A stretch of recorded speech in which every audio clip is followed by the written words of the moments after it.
Let's get some insights, the news shaping the markets. For that, we welcome in Jonathan Corpina, Senior Managing Partner, Meridian Equity Partners. Thank you for being here. Morning, Nicole.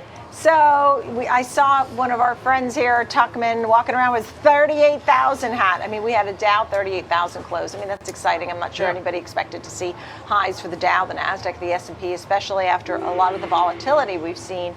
What do you make of it when you see the breakout? Yeah, I mean, look at where we were back in October, and look what's happened to get us to where we are here today. The momentum truly is to the upside. We're getting a lot of buying coming into this market. I do think there's still a lot of choppy waters out in front of us. So many different geopolitical issues, economic issues, all sorts of different headwinds that we are going to face. It is good to see our markets where it's at now, but I wouldn't be surprised if we start to see just a little bit of a pause in this market. I don't mean a sell-off. I just mean some regrouping, some bundling to make sure that these levels that we're at are true levels. We are hitting highs in some markets. We normally do see pullbacks after that. You see some short-term profit taking, and especially once again, if you looked at your portfolio where you were back in September, you were quite uncertain as to where this was going to go, and quite insecure about what that portfolio might look like. As we've transitioned over the last 4 months, clearly we've seen things moving higher, but there is some feeling that's out there of what's next. What's that going to be, that catalyst that might move this market lower or at least pause for quite some time? So we have a slew of earnings. I'd like to touch on those, but just staying on the big picture for a moment.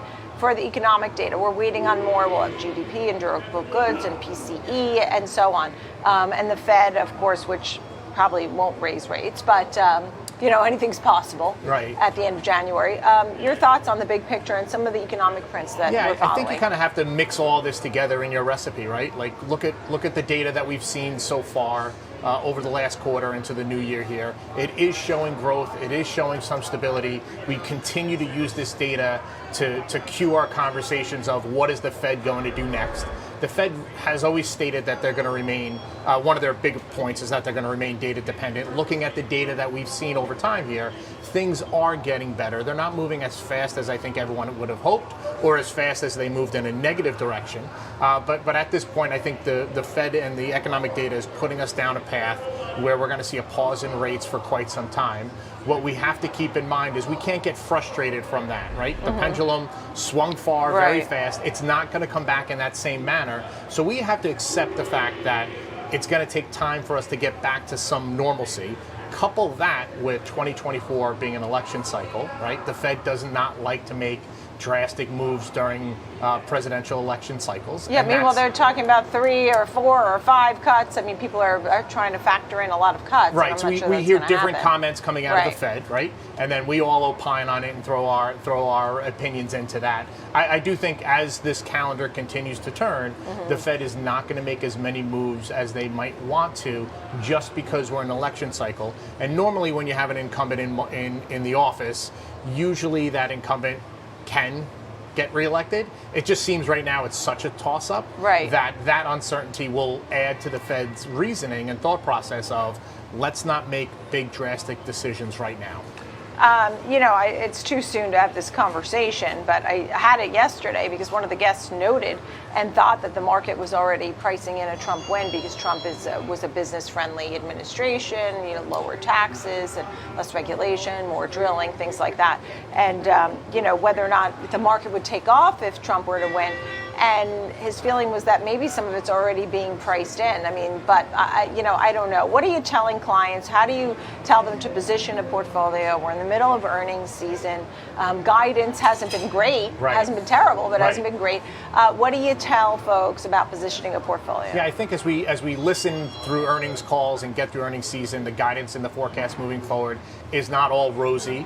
There are so many factors that are out there. We've got multiple geopolitical issues that are going on throughout the world that we are an arm's length away from getting involved. We continue to talk about interest rates. So I think what the conversations that we're having with clients is be happy with what you have right now. Be happy with this rebound that we've gotten, but it's not going to continue over a longer period of time. just because of those headwinds that are out there. So try to put your portfolio in a position where you can have some defensive sectors. You see some hot sectors, we see some rotation that's currently going into technology. That wave is not going to ride for too long. We're going to have to see that kind of shift back. We see oil prices. So what sectors do you like? At this point, I think financials have, and as we've heard from the financials recently, I think financials has always been a stronger suit, especially when we're talking in this high interest rate environment. A lot of transactional activity there. Yeah. M&A activity has been quite quiet, and 2024 has a lot of good pipeline coming into play there. So I think from a revenue producing point of view, the banks are going to do well if we continue to get that M&A activity that we're expecting to come into the season. Yeah, that's exciting. And if we see some of that, I mean, we've already seen a lot of that in energy, for example, some healthcare. How about IPOs? I mean, that would be fun to see so like some the more IPO IPOs market, right? here. So many companies have been put on the sidelines, right? So if you had a company going public, and you were talking about this years ago, you had the COVID excuse, like now's not the right time. And then it was the recovery from, what's the economy going to look like and what's businesses are going to look like coming out of COVID. We've gone through that. We've gone through this crazy interest rate spike. So I think at this point, if you've been thinking of that IPO market for your company over the last 4 years, it appears to me that 2024 we're gonna see a pretty quick shoot of companies come into the market that's at play there, because that window kind of opens and closes itself, and there's no timing associated with it. I think that window is going to open for the second quarter and third quarter of 24, and then as we get again towards that election and that election cycle, I think we might see some quiet activity then. All right, nice to see you, Jonathan Corpina, Always a Meridian pleasure. Equity Partners, right here on the floor every Thank you, day. Nicole. Thank you, Jonathan.